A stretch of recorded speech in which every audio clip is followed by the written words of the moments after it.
എങ്ങോട്ടാ മുത്തശ്ശി? ആശുപത്രിയിലേക്ക്. എനിക്ക് പ്രഭാവതി ഒന്ന് കാണണം. തനിച്ചാണോ പോകുന്നത്? പിന്നല്ലാതെ, എനിക്കാരും ഇല്ലല്ലോ കൊണ്ടുവരാനും കൊണ്ടുപോകാനും.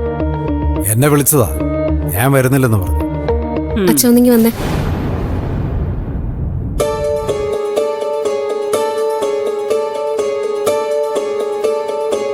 മുത്തശ്ശി തനിച്ചു പോയാൽ ശരിയാവോ? അവിടെ ചെന്ന് വല്ല മണ്ടത്തരം എഴുന്നള്ളിച്ചല്ലോ. എന്ത് വിവരക്കേടെന്നാ പറഞ്ഞോട്ടെ, എന്നാലും എനിക്ക് കൂടെ പോകാൻ വയ്യ. എന്താണ് ഈ കുശൂശിക്കുന്നത്? എന്തെങ്കിലും പറയാനുണ്ടെങ്കിൽ ഞാനും കൂടെ കേക്കപ്പറ.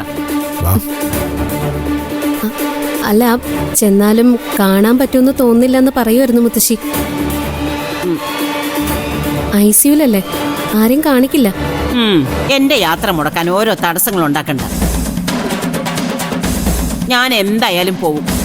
പ്രഭാവതിയെ കാണാൻ പറ്റിയില്ലെങ്കിലും ശരത്തുമോനെ കാണാമല്ലോ. എന്തുമാത്രം സങ്കടം അനുഭവിക്കുന്നുണ്ടാവും എന്റെ കുട്ടി. എങ്ങനെ തോന്നി ആ ദുഷ്ടന് എന്റെ പ്രഭമോളെ ഇടിച്ചിടാൻ? ആരോടും ഒരു ദ്രോഹത്തിനും വരാത്ത ആളായിരുന്നില്ലേ പ്രഭമോള്? എന്നിട്ടും അവളോട് ഇങ്ങനെ ചെയ്തല്ലോ. സിദ്ധുവേട്ടനൊന്നും അല്ല മുത്തശ്ശി ഇതിന്റെ പിന്നില്. പിന്നെ ആരാ? നീയാണോ? വെറുതെ എന്നെ ദേഷ്യം പിടിപ്പിക്കല്ലേ.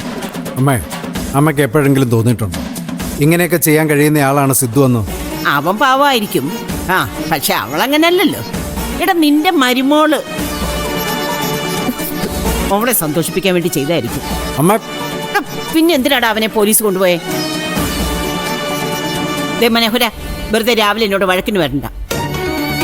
കെട്ടുകാഴ്ചകൾ ഓരോന്നോരോന്നായിട്ട് തകരാൻ തുടങ്ങുക. ആദ്യത്തെ പൊയ് മുഖം വീണ് കഴിഞ്ഞു. ഇനി അടുത്ത ഊഴ നിന്റെ മരുമോളുടെ. അതും വീഴുവടാ വൈകാതെ. നീ കണ്ടോ?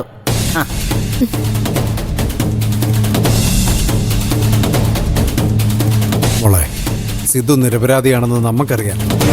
പക്ഷേ അത് തെളിയിക്കാൻ പറ്റിയ തെളിവുകളൊന്നും നമ്മുടെ കയ്യിലില്ല. അപ്പോൾ അവരൊക്കെ പറയുന്നത് നമ്മൾ കേൾക്കേണ്ടി വരും. എല്ലാം ശരിയാവും അച്ഛ. അവസാന നിമിഷം എന്തെങ്കിലും ഒരു അത്ഭുതം നടക്കാതിരിക്കില്ല. എന്നായാലും സത്യം പുറത്തു വരും.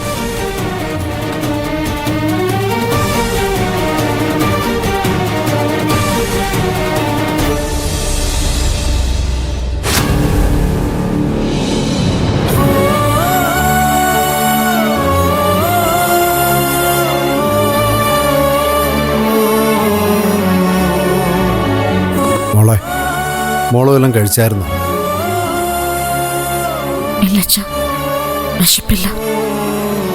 സിദ്ധുവിന്റെ കാര്യം ഓർത്ത് സങ്കടപ്പെടരുതെന്ന് ഞാൻ പറയുന്നില്ല. എനിക്കും ഉണ്ട് നല്ല സങ്കടം. എന്ന് കരുതി ഒന്നും കഴിക്കാതിരുന്ന എങ്ങനെയാ മോളെ? ആരും ഇല്ലാത്തവർക്ക് ദൈവമാണ് തുണ. ദൈവം എന്തെങ്കിലും ഒരു വഴി കാണിച്ചു തരും മോളെ. സിദ്ധു എന്തായാലും മനസ്സുകൊണ്ട് പോലും ഇങ്ങനെയൊന്നും ചിന്തിച്ചിട്ടുണ്ടാവത്തില്ല. ഒരിക്കലുമില്ല അച്ഛ. എന്തോ ഒരു ചതി ഇതിനിടെ നടന്നിട്ടുണ്ട്. അതാ ഇങ്ങനെയൊക്കെ സംഭവിക്കാൻ കാരണം. നമുക്കാർക്കെങ്കിലും ആണ് ഇങ്ങനെ വന്നിരുന്നെങ്കിൽ രക്ഷിച്ചെടുക്കാൻ സിദ്ധു മുന്നിട്ടിറങ്ങും. ഇതിപ്പോ ആ ഒരു സങ്കടം കൂടിയുണ്ട് എനിക്ക്.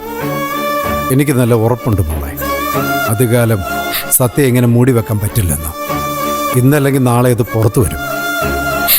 അതെനിക്കും അറിയാം. പക്ഷേ